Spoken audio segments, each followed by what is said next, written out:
చదువుతో సంబంధం అవసరం లేదు. ఒకటి. రెండోది, మనకి వ్యాపారపరమైనటువంటి అనుభవం కూడా అవసరం లేదు. కాబట్టి మీరు ఏ వ్యాపారం చేస్తాను అనేది కూడా నేను అడగట్లేదు.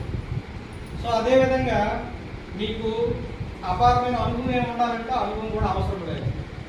ఇక్కడ మీకు కావాల్సినటువంటి ఎలిజిబిలిటీ అంటే మీకు అర్హత, ప్రెస్టేజ్ కంపెనీలో డబ్బులు తీసుకోవాలంటే మీకుండే ఒకే ఒక అర్హత ఏంటంటే, మేడం గారు చెప్పారు, బలమైన కోరిక.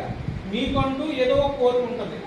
నా జీవితంలో, నా కుటుంబంలో, నా పిల్లల్ని నేను ఇలా సాధించుకోవాలి అని ఒకరికి ఉండొచ్చు. అది వాళ్ళ కోరిక.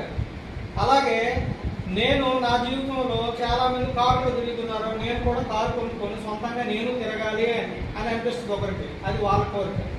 అలాగే ఇప్పుడు ఈ అబ్బాయి ఉన్నాడు, మ్యారేజ్ కాకపోతే నేను మ్యారేజ్ అయ్యేలోగా మంచి లక్షాధికారిని కావాలి, నేను బాగా డబ్బు సంపాదించాలి, నేను 10 మందిలో కూడా మంచి పరపతిని సంపాదించుకోవాలి, ఇలా ఆలోచిస్తూ